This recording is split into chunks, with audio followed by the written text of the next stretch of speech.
Hey everyone, welcome. So today we're going to dive into this really amazing story about a plan that was always meant to include the whole world.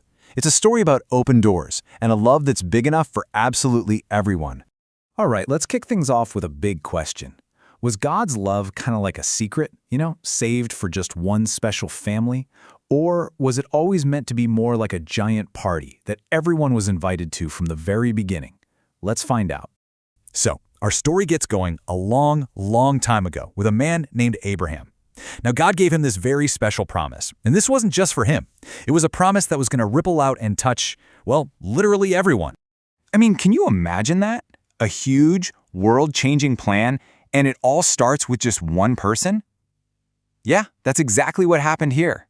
Think of it like planting a single, tiny seed that's just destined to grow into this massive tree with branches that reach every corner of the earth. And here's the kicker, the most important part of that whole promise. All families of the earth. Right there, that's our first massive clue. This was never meant to be some secret club or an exclusive group. The invitation was for everyone right from the get-go. Okay, so what happens next? Well, Abraham's family, they just grew and grew, and eventually they became the nation of Israel. But they weren't just chosen to be special. They were chosen for a super important job that involved the whole world. Okay, so their job was to be what's called a light bearer. And here's a cool way to think about it. It's like they were a team chosen to build and run a giant lighthouse on a hill.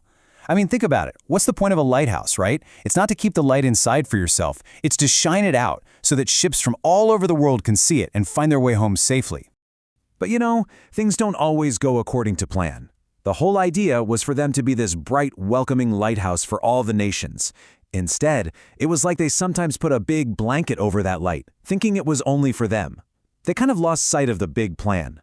So after a while, with the light getting kind of dim, God sends in a messenger, a prophet named Isaiah, to remind everyone what the original plan was all about.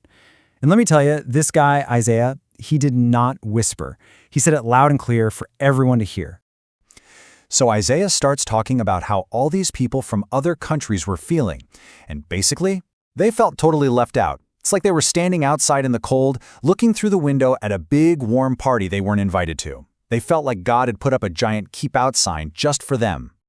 But then, Isaiah drops the truth bomb. He shares God's real message. And it was the complete opposite of a keep out sign. It was like ripping that sign down and putting up a giant, flashing, everyone welcome banner, promising that God's house would be a house of prayer for all people. So the point Isaiah was making couldn't be clear, right? This was a huge reminder. This isn't an exclusive club. It's an open invitation. The circle of God's family? It was always supposed to be massive, wide, and super welcoming to anyone and everyone. Okay, but hold on, because it gets even better. Isaiah also shared the most exciting part of the plan, a promise of this incredible light that was going to change everything for everyone. You have to picture the scene back then. It really felt like most of the world was just stumbling around in the dark. A lot of confusion, a lot of hopelessness, kind of like trying to find your way in a room with no windows and no lights. But Isaiah comes along and promises, hey, a great big light is about to get switched on. And this light wasn't just for one little corner of the room. It was meant to flood the entire room with light, shining on everyone, especially those who felt the most lost and were in the darkest shadows. This light was for every person, in every nation, everywhere. And what was the whole point of this light? Well, it was like a spiritual wrecking ball, meant to demolish every single wall that people build to keep each other out. Walls of where you're from, what you look like, what your background is. The goal was to clear the way so that every single person could have totally free access to God. Okay, so why are we talking about this? Why does this ancient story about promises and light even matter to us, right here, right now? Well, it's because the story's not over, not by a long shot. And that big welcoming circle, it's still growing. The message is, when you boil it all down, actually really powerful and simple.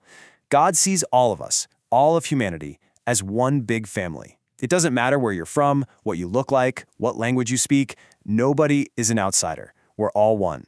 So if there's one thing to really take away from all this, it's this.